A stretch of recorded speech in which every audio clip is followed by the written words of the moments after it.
There's a kind of love that doesn't set you free. It makes you feel alive one moment and utterly invisible the next. You tell yourself it's passion, but deep down, you know it's pain wearing a beautiful disguise. If you've ever stayed with someone who slowly drained your light, if you've begged to be seen by someone who only looked at you when you were breaking, this message is for you. Because what if it's not them? What if it's a pattern, one that keeps replaying until you finally see it? Carl Jung once said that we don't attract what we want, we attract what we are. But what he really meant was, we attract the parts of ourselves we've buried, the parts we've rejected, the shadow that hides behind our smiles. And love, especially the toxic kind, is where that shadow dances the loudest. You meet someone and feel an instant connection, almost cosmic. You think, I've known them forever. It feels like destiny. But maybe it's not your soul recognizing another soul. Maybe it's your wound recognizing its mirror. Tonight, we're going to walk into that mirror together gently. We'll uncover the 5 hidden patterns that keep you trapped in love that hurts, love that confuses, love that consumes you. Not to blame you, not to shame you, but to finally free you. And if, at any moment, you feel that small ache in your chest that whispers saying, "This is me, breathe," you're not broken, you're just remembering. So stay with me until the end. You're about to see yourself, maybe for the first time, through eyes that finally understand. If you find truth here, if you feel seen in these words, let your heart do something brave. Subscribe. Share this with someone who hides their pain behind strength. And leave a comment if you've ever mistaken chaos for love. It helps more than you know, not just this channel, but others walking the same quiet road as you. Now, take a breath. Let's begin. The first pattern begins quietly. It doesn't start with chaos, it starts with warmth. Someone looks at you like you are the only person in the world, and suddenly, everything you've ever longed for feels possible. Their attention feels like sunlight after a lifetime of winter. You open, you trust, you give. And for a moment you feel whole, but then it changes. Slowly, their warmth turns cold. Their voice sharpens. You start to chase what you once received freely. You tell yourself, it's just a phase. They love me. They're just stressed. But deep down, something inside you whispers, you've been here before. That whisper is your first clue. You're not just loving them, you're reliving something. This is the shadow's first dance, the pattern of craving what once hurt you. Somewhere in your past, love was unpredictable. Maybe it came and went. Maybe it was loud, conditional, or unsafe. And so, as an adult, your nervous system mistakes chaos for chemistry. You call it attraction, but it's recognition. Your body remembers what your mind has tried to forget. You feel most alive when you're chasing. You mistake anxiety for connection. And you start believing that love must be earned. That's why healthy love feels boring.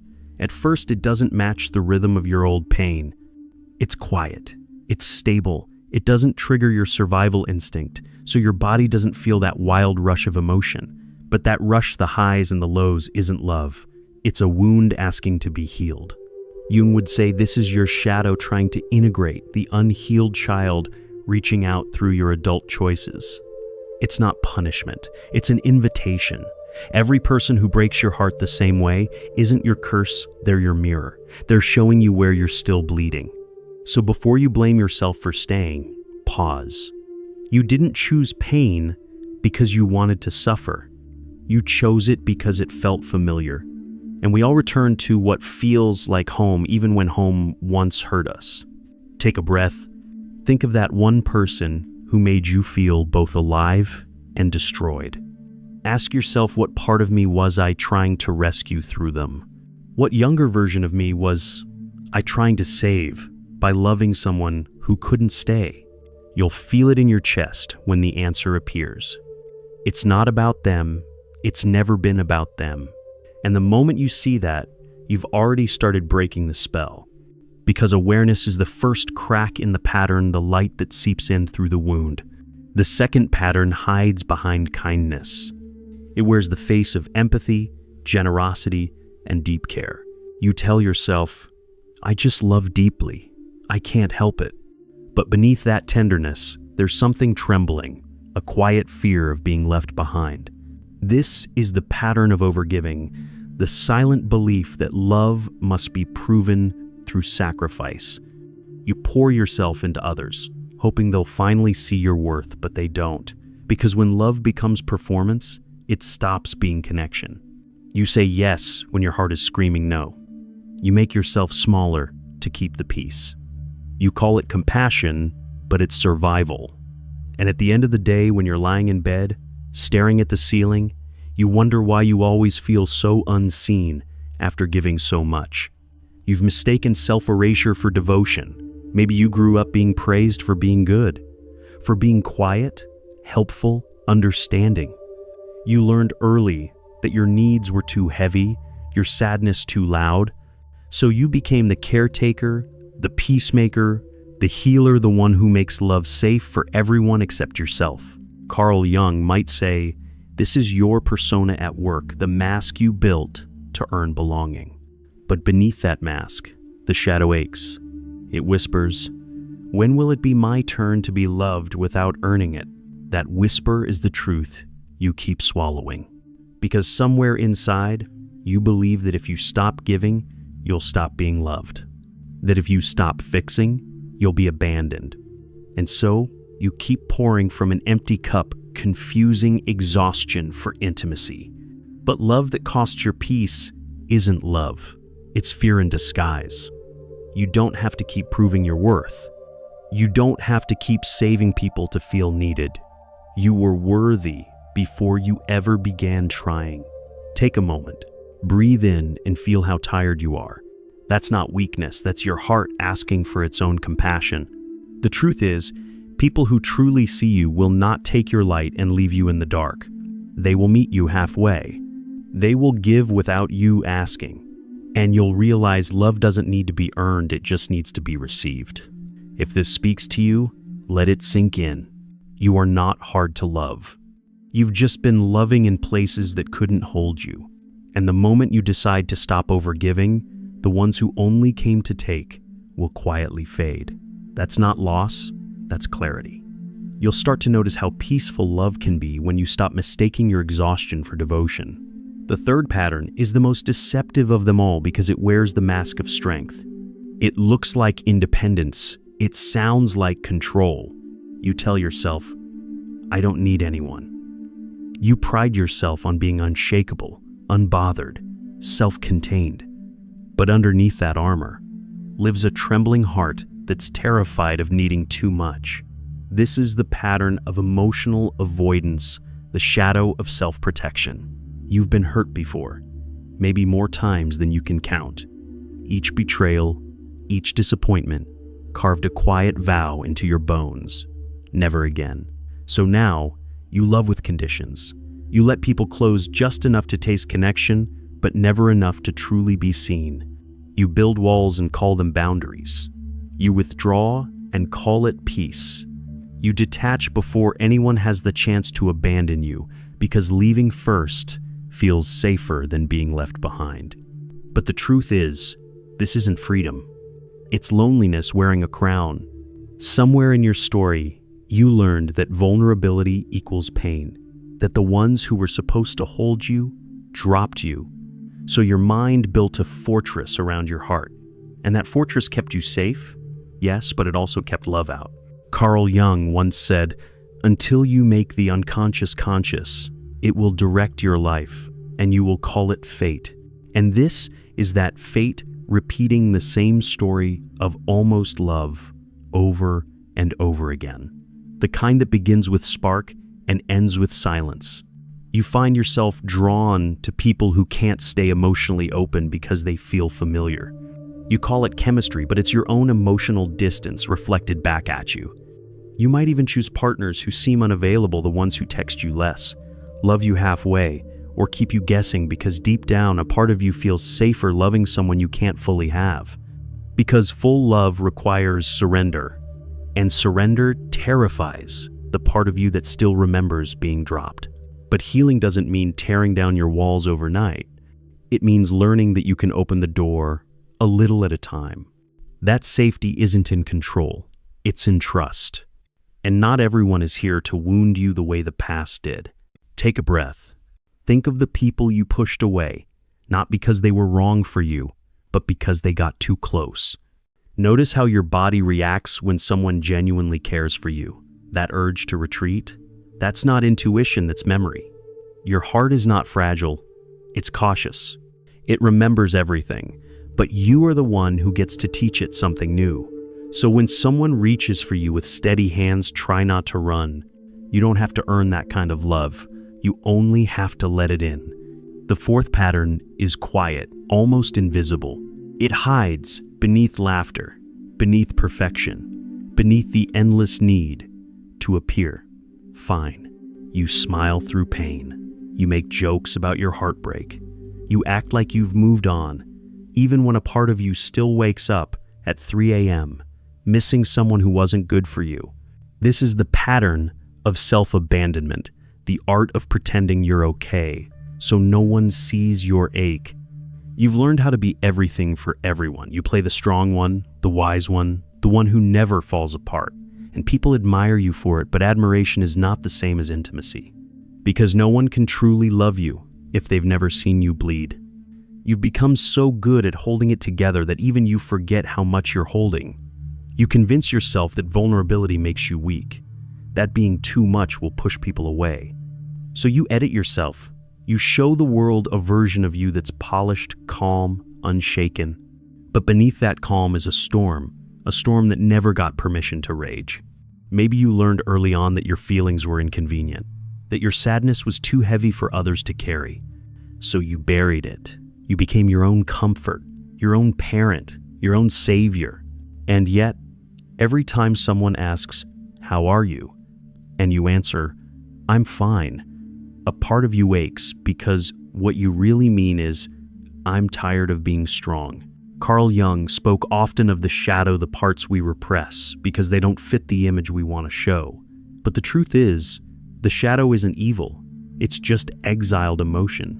It's your heartbreak, your grief, your tenderness, all the parts you've silenced to survive. And here's the tragedy. What you hide to stay loved also keeps you from feeling loved. Because real connection doesn't happen when you're flawless. It happens when you're human.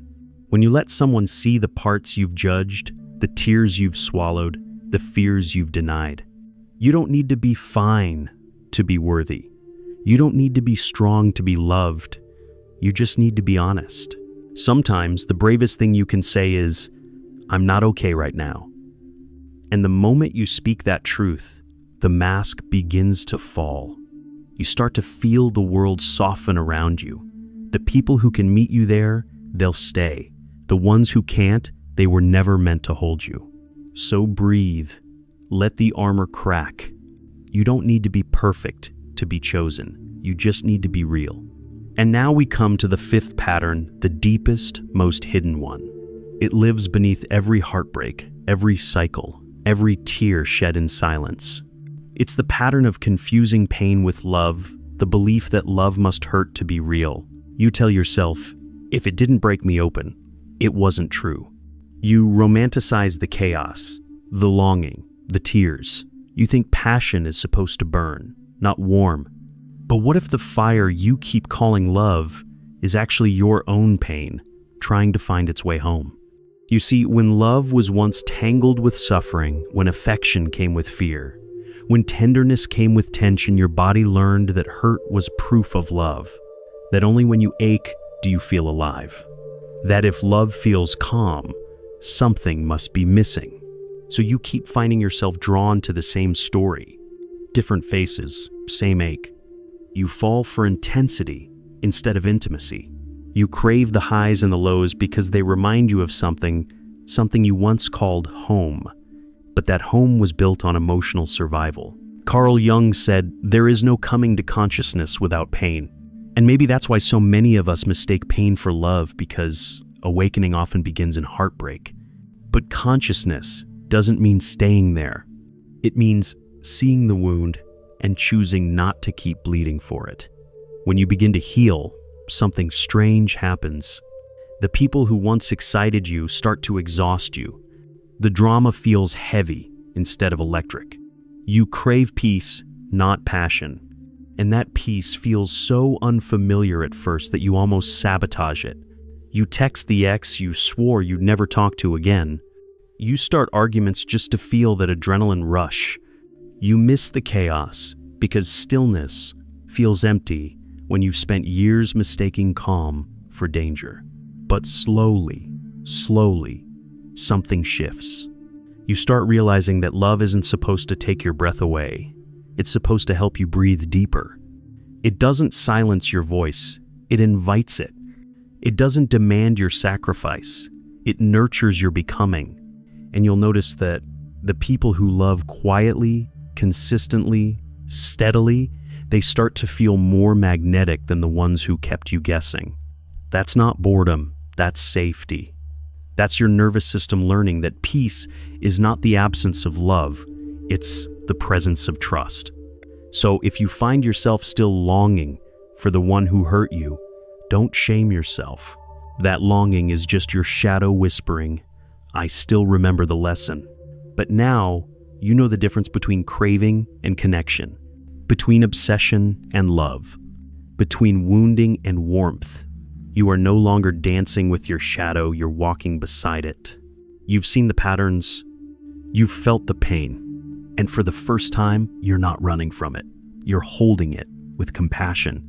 Because the truth is, healing doesn't mean you never fall again. It means that when love comes, you no longer lose yourself in it. So here you are at the quiet edge of everything you've survived. 5 patterns unraveled, 5 mirrors broken open, and somewhere inside, something feels lighter. Not because the pain has disappeared, but because it finally has meaning. You've seen what love isn't, and that's the beginning of knowing what love truly is.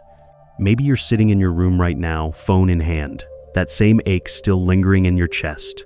You're remembering faces, moments, promises that never became real, and you wonder, was any of it love? The answer is yes, in its own broken way. Because even the love that hurt you was trying to show you something, a reflection of the places inside you still waiting to be healed. Every person who didn't stay was part of your becoming. Every heartbreak was a message. Come back to yourself. Because that's what this whole shadow dance was about, not punishment, but return. Carl Jung once said, "One does not become enlightened by imagining figures of light, but by making the darkness conscious." And you've done that here. You've faced the parts of yourself you used to avoid the chaser, the overgiver, the guarded one, the performer, the dreamer who confuses pain with passion. You've looked at them not with judgment, but with tenderness.